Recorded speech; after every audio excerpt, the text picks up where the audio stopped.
Bienvenue à tous. Comment oublier? Je ne peux pas.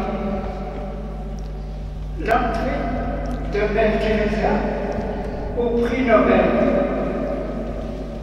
10 décembre 1979. Mesdames, Messieurs, on va commencer par prier.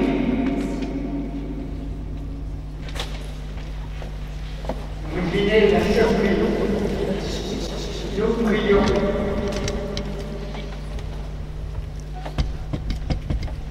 Seigneur, fais de moi un instrument de ta paix.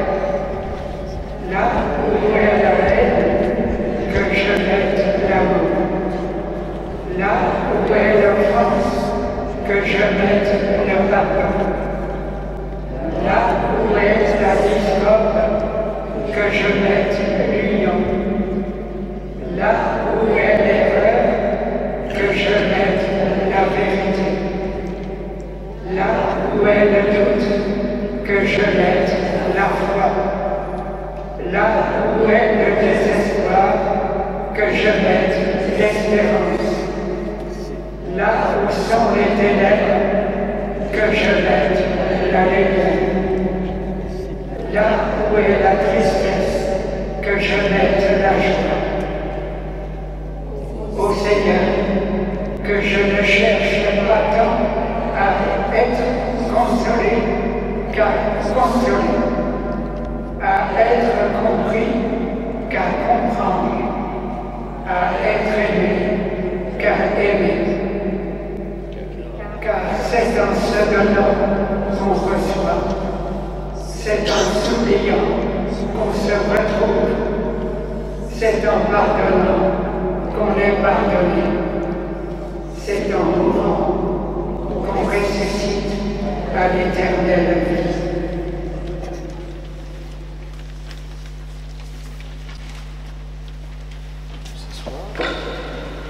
On peut s'asseoir. C'est une prière de Saint François d'Assise que Mère Teresa aime beaucoup et que les sœurs disent chaque jour après la messe. Voilà, différentes prières, celle-ci est redite chaque jour après la messe. Alors, cette soirée, elle va se passer un peu en deux temps. Je vais faire une introduction en donnant quelques repères biographiques de la vie de Mère Teresa, avec quelques textes, quelques photos, quelques informations aussi sur la congrégation qu'elle a fondée, les missionnaires de la charité, et sur sa spiritualité, quelques éléments. Voilà. Et puis ensuite, je donnerai la parole au chanoine Christian Dallot, qui a donc bien connu personnellement Mère Teresa, et qui, à travers quelques photos et des anecdotes personnelles, la rendant encore plus vivante et présente parmi nous donnera bien de nombreux éléments pour enrichir notre connaissance sur Sainte Mère Teresa de Calcutta. Voilà. Alors, je vais passer le diaporama. Je vais passer le diaporama. C'est...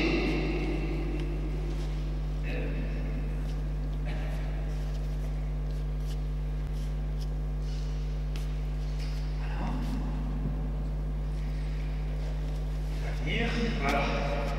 Et le père du père, c'est...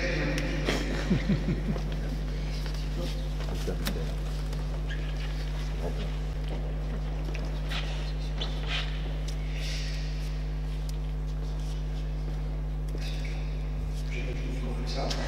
On entend bien. Alors, juste pour information, en petite introduction, ayant été coopérant 2 ans en Inde, il y a quelques années, une dizaine d'années, j'ai côtoyé souvent les sœurs missionnaires de la charité de Mère Teresa, ainsi que les frères. Je suis allé 4 fois à Calcutta aider les sœurs, concrètement là-bas, ainsi qu'à Rome, à Mexico, à Paris où elles sont présentes également. Et j'ai eu un petit temps un cheminement avec les pères missionnaires de la charité de Mère Teresa. Et donc j'ai pu connaître un petit peu son charisme, son expérience de vie, qui qui moi m'a toujours touché comme jeune chrétien et ensuite comme séminariste, maintenant comme prêtre, cette figure de Sainte Mère Teresa de Calcutta. Alors, quelques éléments au départ. Voilà. Quelques éléments sur la vie de Mère Teresa. Peut-être certains ont déjà vu l'exposition dans le cœur qui est très complète et très précise. Donc voilà, pour certains, ça va être une redite.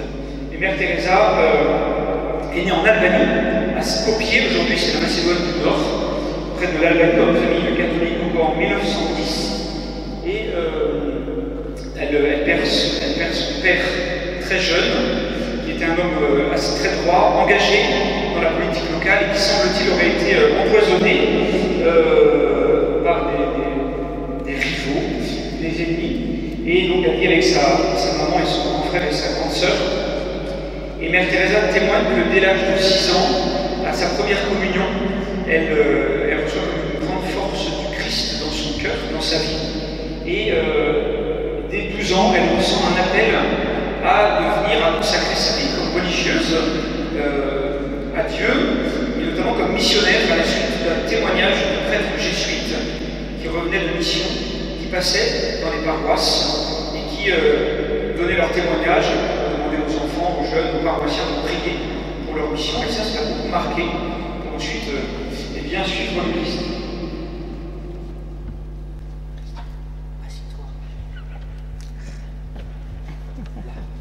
Donc là, on voit Mère Teresa avec son grand frère et sa grande sœur. Là aussi, même avec le flèche, je vois Mère Teresa comme jeune adolescente, jeune fille, femme. Et là, avec sa sœur en costume traditionnel albanais de l'époque. Et là, c'est juste au moment où elle rentre. Dès l'âge de 18 ans, elle part au couvent, comme le dit l'image suivante. Voilà, en 1928, elle rejoint la congrégation de Notre-Dame de Lorette, qui était une congrégation missionnaire anglo-saxonne, anglophone, en Irlande, irlandaise. Donc à 18 ans, elle part de la maison et elle ne reverra jamais plus sa mère et sa sœur. Et ça, c'est une grande souffrance pour elle, puisqu'elle aurait voulu les revoir.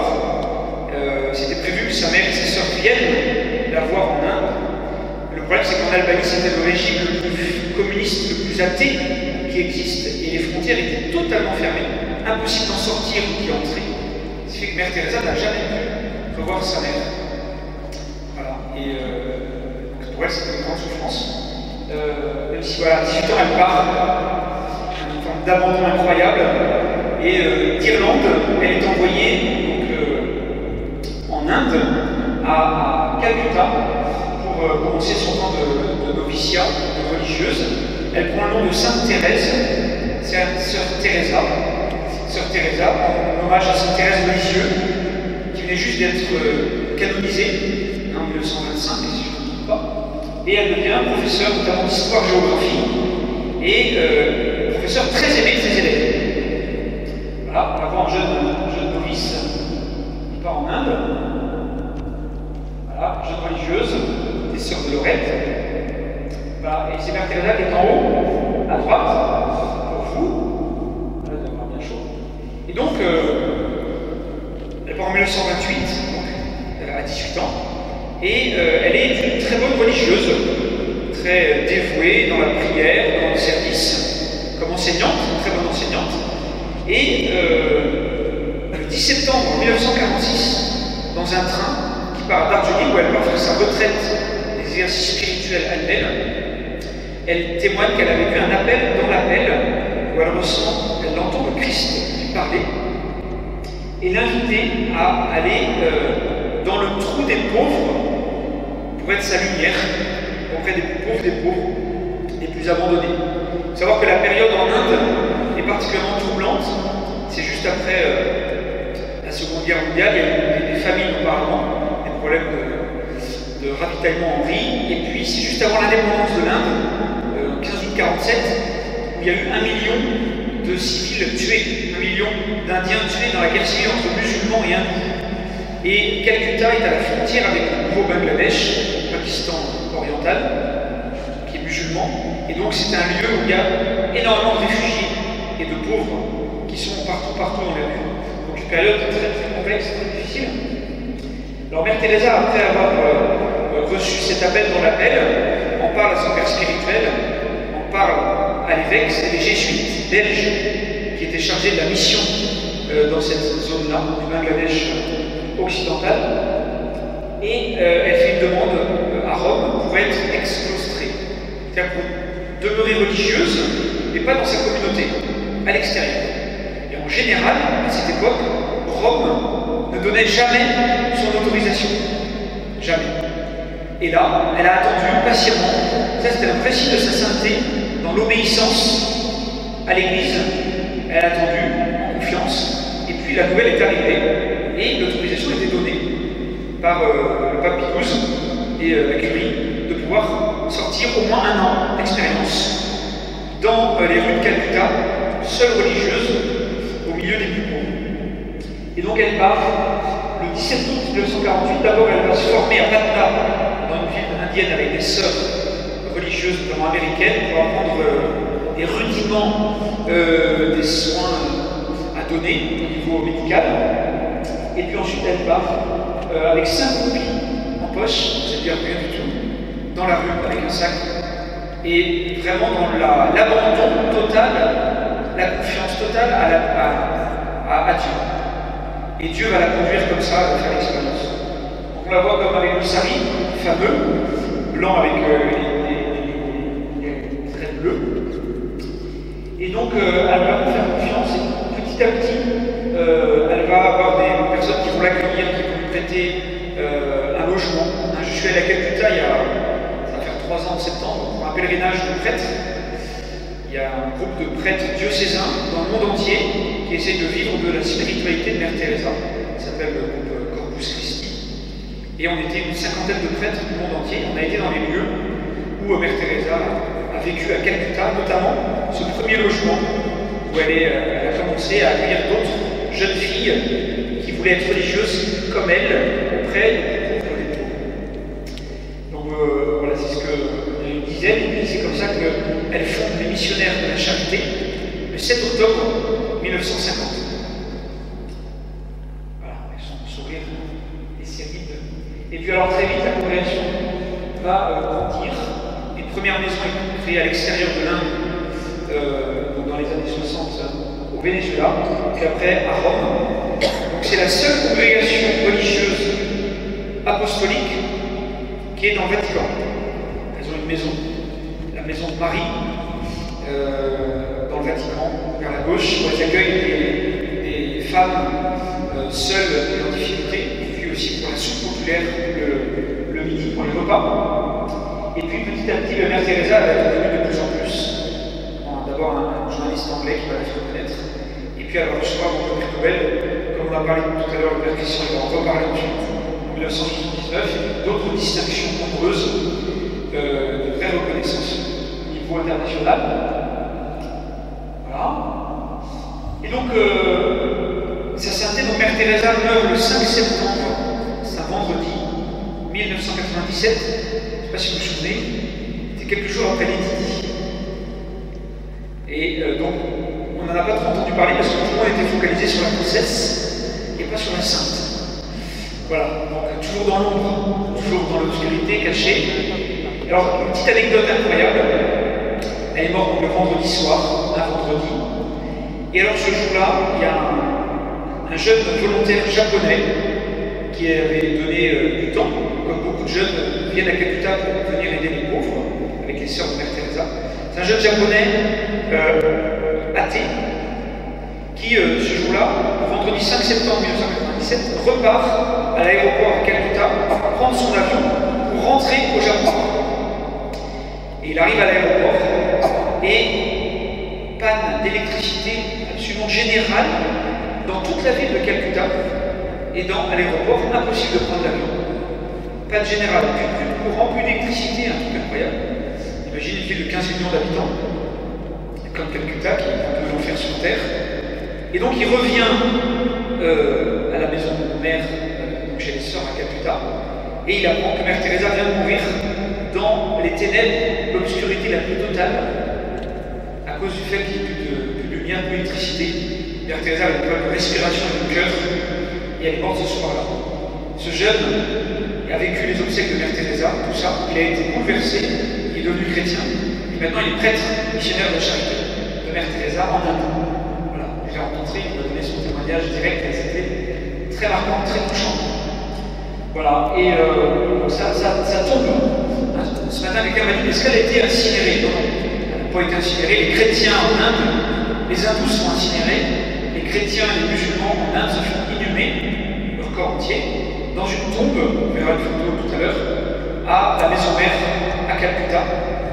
Et donc elle a été béatifiée par Jean-Paul II, et qui était très très proche en 2003, et puis par le pape François, le 4 septembre 2016 à Rome, nous étions, le père Dallot et moi-même, pour la canonisation à Rome en 2016. Voilà, alors la congrégation, je vais passer vite parce que. Mais en fait, très rapidement, il y a des laïcs qui sont venus autour de Mère Teresa pour vivre de sa spiritualité, notamment des personnes souffrantes. Le père Dallot en parlera ensuite, ce qu'il a bien connu. C'est Jacqueline de Decker. Toutes les personnes souffrantes qui ont offert leur souffrance pour l'Église, pour les missionnaires, pour les prêtres, pour les pauvres. Et puis après, des laïcs associés pour aider les sœurs. Et puis, le frère Andrew, un jésuite australien, avec qui elle a fondé les frères missionnaires de la charité. Et puis le père Langford, un américain, avec qui elle a fondé les pères missionnaires de la charité. Donc vous avez plusieurs branches de la famille missionnaire de la charité. Plus de 5000 religieuses aujourd'hui dans 120 pays dans le monde. Et puis des frères contemplatifs, apostoliques comme pour les sœurs, et puis des pères. Voilà, et sa spiritualité en quelques mots. D'abord les sœurs, c'est les religieuses, comme les frères, c'est religieux. Ils font un 4e vœu, en plus du vœu d'obéissance, chasteté, pauvreté, ils font le vœu de servir les plus pauvres des pauvres. Et donc de voir une vie pauvre comme les pauvres.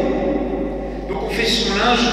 Les sœurs, elles ont beaucoup de temps, elles ont de l'argent pour faire vivre leur dispensaire, leur maison. Mais pas de confort, pas de superflu. Les sœurs, elles vivent en dortoir. Elles ont 2 saris, quelques sous-vêtements, 2 ou 3 livres, et encore, un sac, c'est tout. En dortoir, elles lavent le linge à la main. Les douches, c'est avec des seaux d'eau. Donc elles ont une vie vraiment détachée. Elles ne reviennent voir leur famille que 3 semaines tous les 10 ans, à peu près. Donc il y a un vrai don total qui est fait au Christ et à leur vocation de religieuse. Et donc leur spiritualité, elle tourne autour de 3 points, principalement, qui est répété souvent. Love interest, donc l'amour confiant, total surrender, l'abandon total, et joyfulness, la grande joie. Voilà. Et donc elles font confiance à la providence, une forme de sainte indifférence, on fait confiance à la providence divine. Ensuite, voilà, alors les inspirations, donc Sainte Thérèse de Lisieux, comme je l'ai dit tout à l'heure, qui a donné son Tout est grâce. Saint François d'Assise, avec la pauvreté, cette pauvreté au quotidien, pour témoigner du Christ, avec la joie parfaite, à trouver dans les souffrances, dans les contrariétés, dans les difficultés, dans les épreuves, où le Christ est présent. Et puis sa prière pour la paix. Saint Vincent de Paul également, pour le service des pauvres. Le Saint, maintenant c'est Saint Jean-Henri Nouman, j'ai pas changé. Sa prière après la messe, qui est connue, rayonner le Christ auprès des autres. Et puis Saint Jean-Paul II, en lien avec Saint Marguerite de Montfort, et avec qui elles sont très liées. Quand j'étais il y a 3 ans à Calcutta, j'ai présidé une messe avec des sœurs, et j'ai prêché en anglais, et j'ai parlé de Saint Marguerite de Montfort, qui était du même diocèse, et c'était très beau parce qu'après les sœurs sont venues me voir en disant c'est incroyable, ça fait 30 jours, 33 jours qu'on fait la préparation à la consécration selon Saint Marie de Montfort, et c'est aujourd'hui qu'on fait notre consécration, et donc on est très heureux. Donc il y avait un petit clin d'yeux très sympathique. Voilà. Et puis ce qui est très intéressant, et je vais presque finir par là, c'est son combat. Vous savez qu'après la mort de Mère Teresa, a été révélé au monde le fait que depuis 50 ans, il y avait une nuit de la foi, des ténèbres, dont témoigne notamment le livre Viens sur la lumière, que si vous n'avez pas lu, je vous conseille, c'est un très beau livre, très dense, spirituellement, mais très profond, sur les ténèbres de Mère Teresa, sur son combat. Et en fait, elle avait, on peut penser que, étant donné aussi sa notoriété dans le monde, pour que le Seigneur la rende toujours plus humble et plus proche de lui a fait cette grâce d'être avec lui sur la croix et de connaître cette forme d'abandon, de ne pas ressentir la présence de Dieu, de cette nuit de la foi, pour mieux purifier sa foi. Parce qu'en fait, elle avait une foi très très profonde, notamment dans l'Eucharistie, dans l'adoration. Elle ne ressentait plus la présence de Christ qui lui pourtant lui avait parlé,